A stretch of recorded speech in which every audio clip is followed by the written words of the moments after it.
KPBS On Demand is supported by UC San Diego's Art Power, presenting cellist Joshua Roman, performing from his album Immunity, alongside music by J.S. Bach and more. Sunday, June 22nd at UC San Diego's Epstein Family Amphitheater. Reserve your tickets at artpower.ucsd.edu.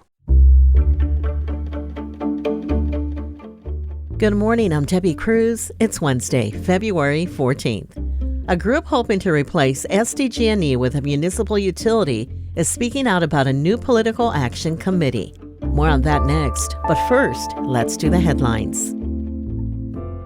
There's some relief for San Diegans who are still trying to bounce back from last month's floods. The city will waive fees for demolition, recycling, building permits, and other recovery efforts. It will also make some reconstruction permits a high priority for review and approval. The fee waiver is expected to save San Diegans more than $2.4 million in total. A new report out this week says the sewage contamination of waters at the Mexican border is not only affecting ocean water, but also the county's air.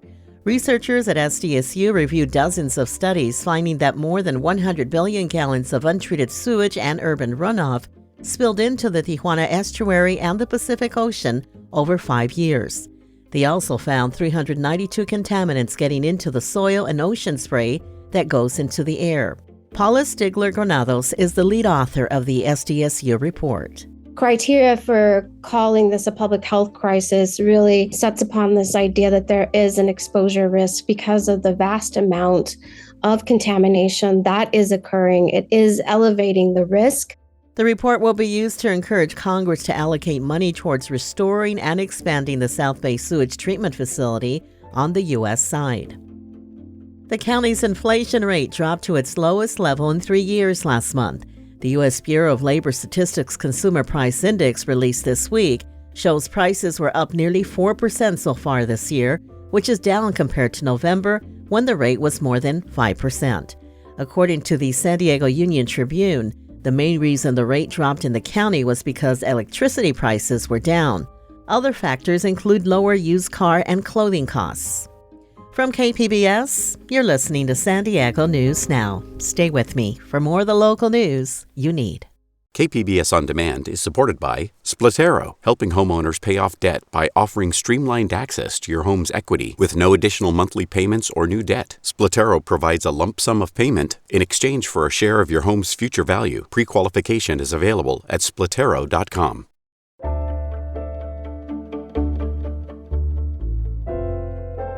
The group trying to replace San Diego Gas and Electric with a municipal utility spoke out yesterday. Environment reporter Eric Anderson says Power San Diego doesn't appreciate SDG&E's moves to stop their ballot initiative. Advocates hoping to buy out San Diego Gas and Electric city operations are taking swipes at the utility's recently created Political Action Committee. The Responsible Energy San Diego PAC was formed in December, and its $300,000 worth of funding all comes from the utility.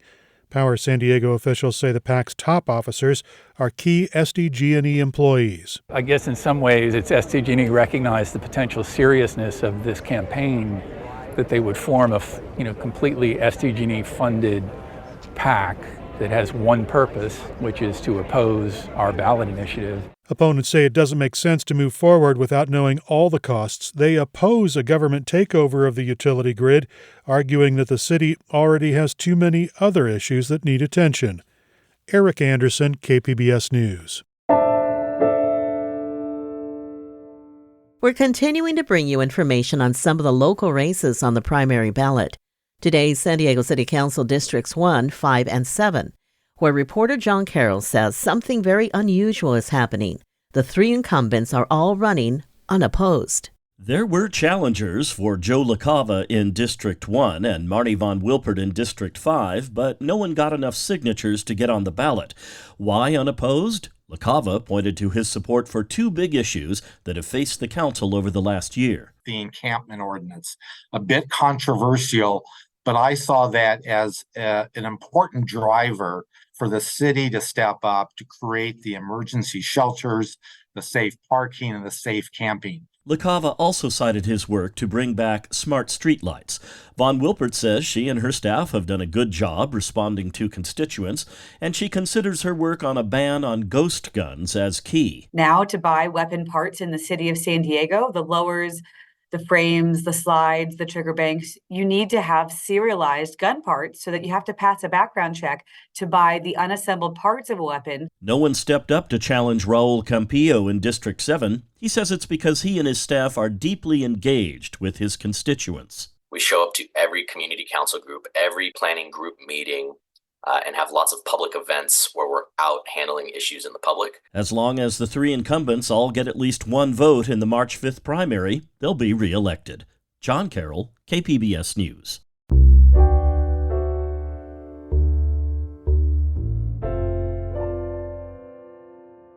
San Diego's underwater kelp forests are a natural wonder that are under the threat of climate change.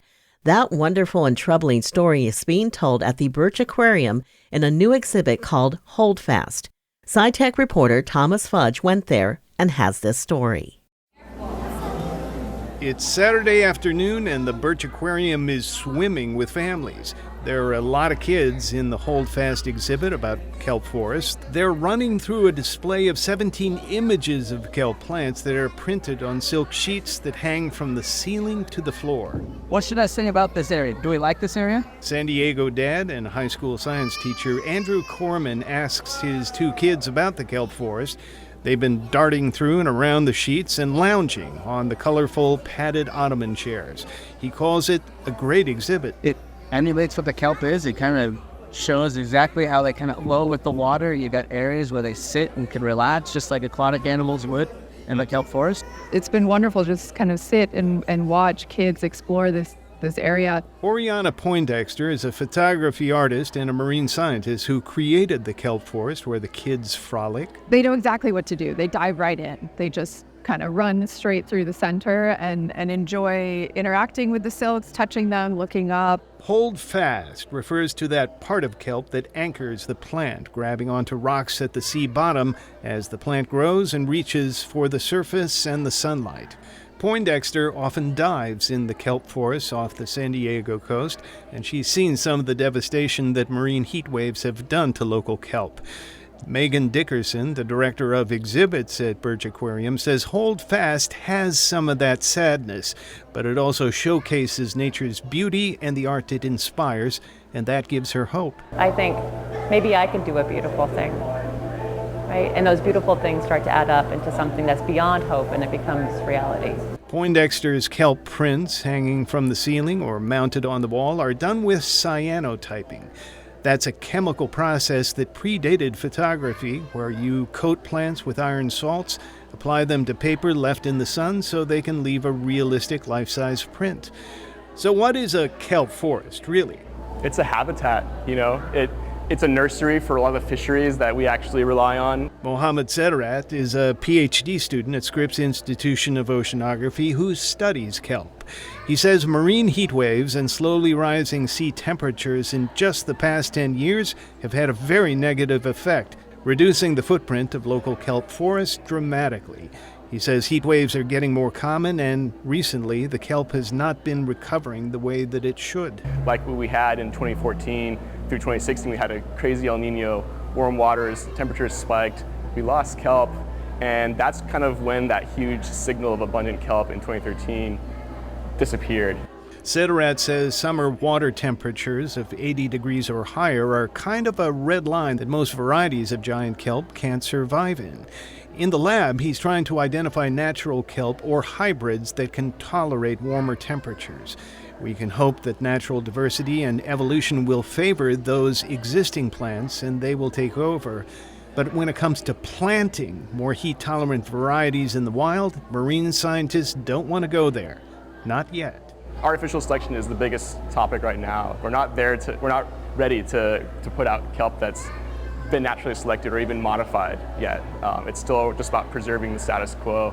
And the status quo is still out there, though less than it was. Poindexter talks about diving in the kelp and the amazing way it catches the sunlight. And yes, it is home to lots of fish. Some of my favorite creatures to see are the taupe sharks that kind of cruise through there, the 7-gill sharks. There's the sheephead that are kind of obnoxious, and they really get up in your face when you're freediving. They don't seem to have a lot of fear. Hold fast. The kelp exhibit at the Birch Aquarium will be on display until September of this year. Thomas Fudge, KPBS News.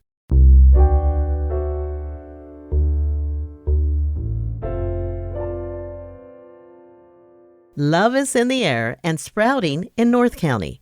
While many flowers sold this holiday are imported, reporter Jacob Ayers says it's also a big day for locally grown flowers, and an even greater sea of color is just around the corner. Valentine's Day is one of the biggest holidays for cut flower sales, and a few local companies are growing and selling their assortment of flowers across the region and beyond. Milano & Company CEO Michael Milano talked to us while standing in a field of delphiniums grown in Far East Oceanside. It's one of our core crops that we produce in the months of January through about Mother's Day. And this particular field is one that we have set up to come for Valentine's Day. His organization grows a wide variety of filler-type flowers and foliages and is responsible for the sea of color springing from the Carlsbad flower fields each year. The official flower field season kicks off on March 1st for people to come and enjoy the rainbow of ranunculus in Carlsbad. Jacob Ayers, KPBS News. There's no love in business, as the saying goes, but a couple in Golden Hill thinks there should be. On this Valentine's Day, reporter Katerina Portella brings us this story of a couple who started a coffee shop together.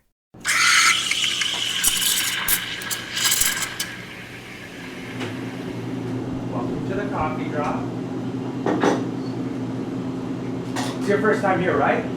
The Coffee Drop is a small peach and white cafe nestled on a street corner in Golden Hill. When you walk in, you're guaranteed to meet Evan and Marissa, the owners, only employees, and the couple behind the cafe. And he just one day asked me out for coffee, and that was it. We just started hanging out from there. Marissa and Evan Lorenko met in college and always had a vision, the two of them making coffee together in their very own shop. Every single day, making it together.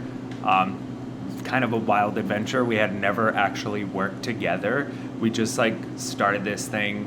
It was a dream we always had, actually, from even before we got married. Now, they do have their own shop, but when they started, the Coffee Drop was just a teardrop-shaped trailer, and they rode around their neighborhood asking friends and neighbors if they wanted a cup of coffee.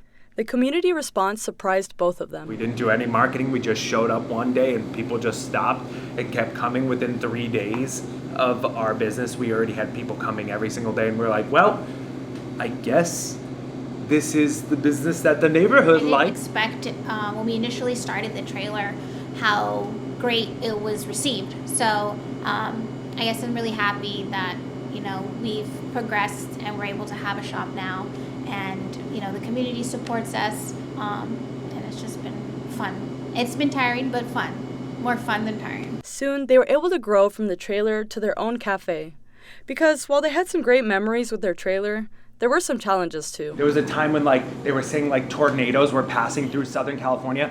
Our tent was getting blown away from over us. We were like, do you want a hot or iced latte? They say that a big part of what keeps them successful is staying lighthearted. Apart from the shop, they can be found walking their Terrier Mix Milo or exploring other coffee spots. Evan says that, contrary to popular belief, owning your own coffee shop doesn't mean you stop trying other places. And another part of their success is collaboration. I think as a couple, it definitely has made us stronger and has redefined the bond of working together, because there's certain things I want a certain way, certain things he wants a certain way, but then we will meet in the middle because it's both of us. Now, the Coffee Drop brings in steady customers, who Evan and Marissa call their friends, and newcomers too. They aim to eventually hire some employees, so they could finally take a vacation. Until then, it's just the two of them getting up every morning to serve up a hot cup of joe. We're building it together.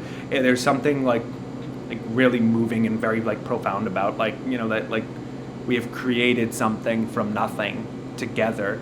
And like, you know, I mean, we joke we don't have any children, but like we joke like the coffee drop is definitely our baby. This is something that we have started from nothing and we built it, and it has grown to be where it is right now, and we're so grateful for it. Their advice to other couples looking to start their own business? Just take the leap. I'd say, I mean, to any aspiring business owner, is that the best time to do it is now, and that you're never going to be prepared enough for it.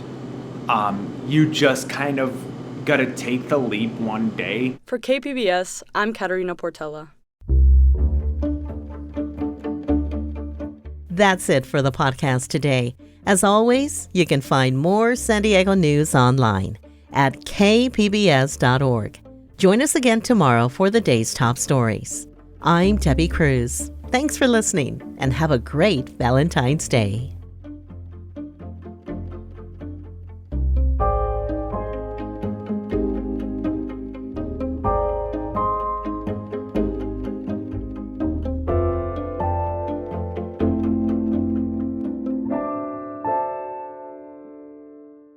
KPBS On Demand is supported by UC San Diego's Art Power, presenting cellist Joshua Roman, performing from his album Immunity, alongside music by J.S. Bach and more, Sunday, June 22nd at UC San Diego's Epstein Family Amphitheater. Reserve your tickets at artpower.ucsd.edu.